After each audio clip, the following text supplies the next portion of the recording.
যে প্রস্তাবটা দিয়েছি সেই প্রস্তাবটা হচ্ছে যদি সিলেটের সবাই মিলে, সিলেটের পাবলিক মিলে যদি সবাই দল মত ধর্ম বর্ণ নির্বিশেষে সবাই যদি একমত হয়, তাহলে আমি 6 একর জমি দিব বাইপাসের পাশে, যেটা হলো নিউ ক্যান্টনমেন্টের কাছে।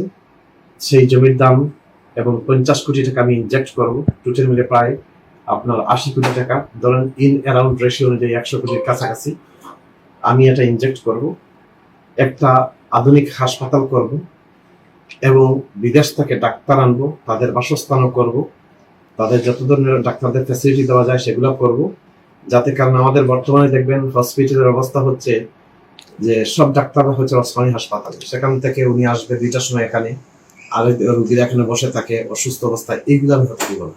প্রয়োজন হয় রিটায়ার যারা হয়ে গেছেন ডাক্তার, তাদের জন্য অথবা বিদেশ থেকে ডাক্তার এনে আমি সিলেটে হাসপাতাল করতে চাই।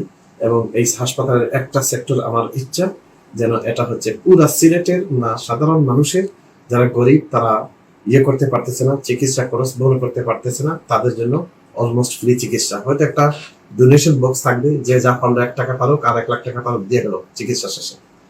তার চেয়ে বড় প্ল্যানটা হচ্ছে গিয়ে কি, আপনার হচ্ছে যে scientifical development, cancer research unit, এরপরে হচ্ছে আপনার সিলেটের হাসপাতালের মধ্যে নতুনত্ব আধুনিকতা থাকবে। যারা মাজার জিয়ারত করতে আসবে তারাও যদি চায় সিলেট এখান থেকে তারা চিকিৎসা নিবে, এবং সিলেটটাকে একটা মানবিক সিটি হিসাবে তৈরি করার জন্য, যে বাংলাদেশে এটা আর কেউ করে নাই।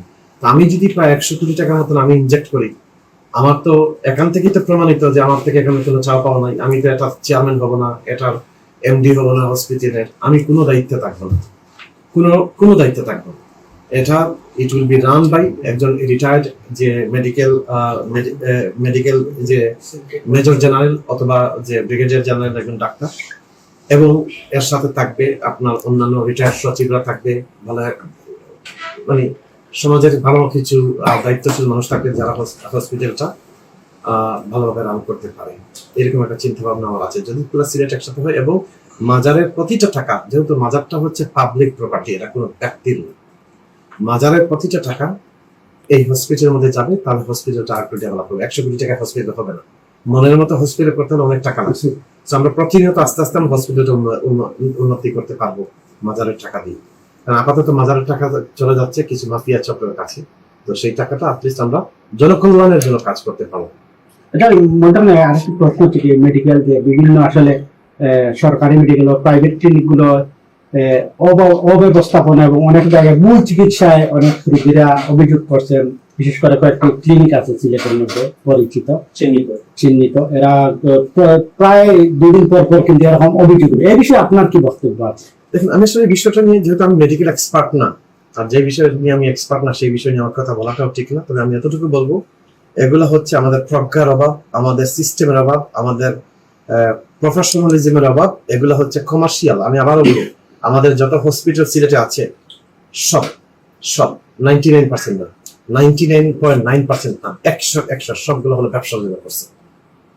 যার কারণে দেখেন সিলেট শহরে তারা জায়গা পায় না। সবগুলো হচ্ছে একদম রাস্তার মধ্যে, যে বিজি এলাকার মধ্যে হসপিটাল গুলা করে। হসপিটালের জায়গা হবে সুন্দর, গাছপালা থাকবে, চারিদিকে একটা সুন্দর পরিবেশ থাকবে, এবং সেরকম করবে। সবাই করছে শুধু টাকা কামানোর জন্য। এই জন্য আমি চাচ্ছি, আমি হসপিটালটা করতে চাচ্ছি। দেখুন, মানুষের হায়াত মত কয়েকদিন আছে, একদিন আমরা কেউ থাকবো না। তো আমার যে জিনিসটা হচ্ছে কি, আমি এমন একটা হসপিটাল করে যেতে চাই যেন এটা সদকা জারিয়া হিসাবে আমার জন্য, আমার বাবা মার জন্য থাকে। এবং আমি যেহেতু এখানে এত বড় একটা টাকা ইনজেক্ট করবো, এটার জন্য সিলেটের সবাইকে এককভাবে ঐক্যবদ্ধভাবে বলতে হবে, আপনি শুরু করে, তাহলে আমি কিন্তু কাজটা করবো।